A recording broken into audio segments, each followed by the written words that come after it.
Hi hello ನಮಸ್ತೆ welcome to my channel. This is Arjun. So ಬನ್ನಿ ನಾಳೆ ಮಾರ್ಕೆಟ್ ಯಾವ ಕಡೆ ಮೂವ್ ಆಗುತ್ತೆ ಅಂತ ಡಿಸ್ಕಸ್ ಮಾಡೋಣ. ಸೊ ನಿಫ್ಟಿ ಮತ್ತೆ ಬ್ಯಾಂಕ್ ನಿಫ್ಟಿ ಅನಾಲಿಸಿಸ್ ಮಾಡೋಣ.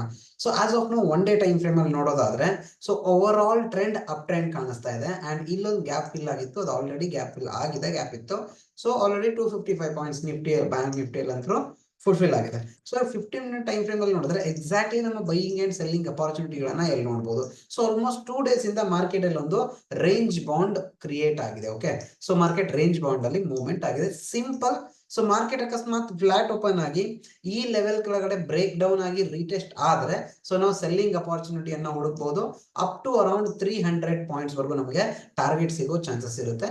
ಸೊ ಯಾವಾಗ ಮಾರ್ಕೆಟ್ ಈ ಲೆವೆಲ್ ಅನ್ನ ಬ್ರೇಕ್ ಆಗುತ್ತಲ್ವಾ, 51,080 ಲೆವೆಲ್ ಅನ್ನ ಬ್ರೇಕ್ ಆದ್ರೆ ಇದ್ರ ಮೇಲ್ಗಡೆ ಸಸ್ಟೈನ್ ಆದ್ರೆ so we can easily go for around 280-300 point ಅಥವಾ ಇದಕ್ಕಿಂತ ಜಾಸ್ತಿ ಹೋಗ್ಬೋದು. Next round of point round level ಬಂದ್ಬಿಟ್ಟು 400 ಪಾಯಿಂಟ್ ವರೆಗೂ ಸಿಗೋ ಚಾನ್ಸಸ್ ಇರುತ್ತೆ. ಓಕೆ, ಸೊ ನೆನ್ಪಿಟ್ಕೊಳ್ಳಿ, 51,090 ಅಥವಾ 83 ಮೇಲ್ಗಡೆ ಮಾರ್ಕೆಟ್ ಸಸ್ಟೈನ್ ಆಗ್ತಾ ಇದೆ, ರೀಟೆಸ್ಟ್ ಸಿಗುತ್ತೆ ಅಂದ್ರೆ ಅರೌಂಡ್ 400 ಪಾಯಿಂಟ್ ವರೆಗೂ ನಾವು ಕ್ಯಾಪ್ಚರ್ ಮಾಡಬಹುದು.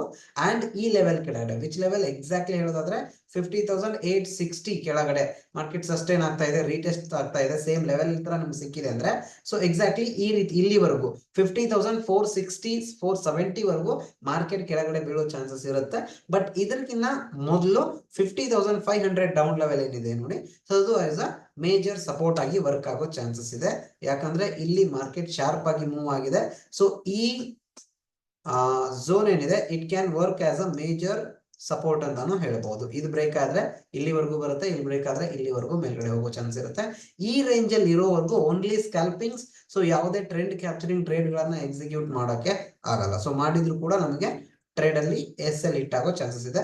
ಸೊ ಈ ಝೋನ್ ಮೇಲ್ಗಡೆ ಹೋದ್ರೆ ನಾವು ಬೈಯಿಂಗ್ ಅಪಾರ್ಚುನಿಟಿ, ಈ ಝೋನ್ ಕೆಳಗಡೆ ಬಿದ್ರೆ ಸೆಲ್ಲಿಂಗ್ ಅಪಾರ್ಚುನಿಟಿ. ಓಕೆ, ಸೊ ತುಂಬಾ ಗ್ಯಾಪ್ ಅಪ್ ಆದ್ರೆ ಸೊ ಮಾರ್ಕೆಟ್ ಪ್ರಾಫಿಟ್ ಬುಕಿಂಗ್ ಬರೋ ಚಾನ್ಸಸ್ ಇರುತ್ತೆ. ಅಂಡ್ ತುಂಬಾ ಗ್ಯಾಪ್ ಡೌನ್ ಆದ್ರೂ ಕೂಡ ಸೊ ರಿವರ್ಸಲ್ ಆಗೋ ಚಾನ್ಸಸ್ ಜಾಸ್ತಿ ಇದೆ. So same to same Nifty ಕೂಡ ಸೇಮ್ ಅಲ್ಲೇ ಮೂವ್ ಆಗಿದೆ. ಓಕೆ, ಸೊ ಒಂದು ರೇಂಜ್ ಅಂತೂ ಫಾರ್ಮ್ ಆಗಿದೆ. ಈ ರೇಂಜ್ ಮೇಲ್ಗಡೆ ಹೋದ್ರೆ ಬೈಯಿಂಗ್ ಅಪಾರ್ಚುನಿಟಿ, ಅಗೇನ್ ತುಂಬಾ ಗ್ಯಾಪ್ ಅಪ್, ಪ್ರಾಫಿಟ್ ಬುಕಿಂಗ್, ತುಂಬಾ gap down and then recovery, ಈ ರೀತಿ ಆಗೋ ಚಾನ್ಸಸ್ ಇದೆ. ಬಟ್ ಈ ಲೆವೆಲ್ ಅನ್ನು ನೆನ್ಪಿಟ್ಕೊಳ್ಳಿ. ಸೊ ಅಬೌಟ್ 24,860 ಇದ್ರ ಮೇಲ್ಗಡೆ ಬೈಯಿಂಗ್ ಅಪಾರ್ಚುನಿಟಿ ಅಂಡ್ ಬಿಲೋ 24,770 ಕೆಳಗಡೆ ಸೆಲ್ಲಿಂಗ್ ಅಪಾರ್ಚುನಿಟಿ. ಸೊ ಇದರಲ್ಲಿ ಜಾಸ್ತಿ ಪಾಯಿಂಟ್ ಸಿಗೋ ಚಾನ್ಸಸ್ ಇಲ್ಲ, ಹಾಗಾಗಿ ಅರೌಂಡ್ 100 ಪಾಯಿಂಟ್ ಗಳನ್ನ ನಾವು ಕ್ಯಾಪ್ಚರ್ ಮಾಡಬಹುದು. ಓಕೆ, 100-120 ಪಾಯಿಂಟ್ಸ್ ಅಷ್ಟೇ. ಅಪ್ಸೈಡ್ ಮೂವ್ ಆಗೋದಾದ್ರೆ 100-150 ಪಾಯಿಂಟ್ಸ್ ನಾವು ಕ್ಯಾಪ್ಚರ್ ಮಾಡಬಹುದು. ಸೊ ಇಲ್ಲಿವರೆಗೂ ಗ್ಯಾಪ್ ಪೆಂಡಿಂಗ್ ಇದೆ. ಸೊ 90-120 ಪಾಯಿಂಟ್ ವರೆಗೂ ಗ್ಯಾಪ್ ಪೆಂಡಿಂಗ್ ಇದೆ. ಸೊ ಅಲ್ಲಿವರೆಗೂ ಮಾರ್ಕೆಟ್ ಮೇಲ್ಗಡೆ ಹೋಗಿ ಕೆಳಗಡೆ ಬರೋ ಚಾನ್ಸಸ್ ಇರುತ್ತೆ. 25,000 that to round level. So ಹಾಗಾಗಿ ಮೇಜರ್ ರೆಸಿಸ್ಟೆನ್ಸ್ ಆಗಿ ವರ್ಕ್ ಆಗೋ ಚಾನ್ಸಸ್ ಕೂಡ ಜಾಸ್ತಿ ಇದೆ. Okay, so that's it for today. Thank you and by.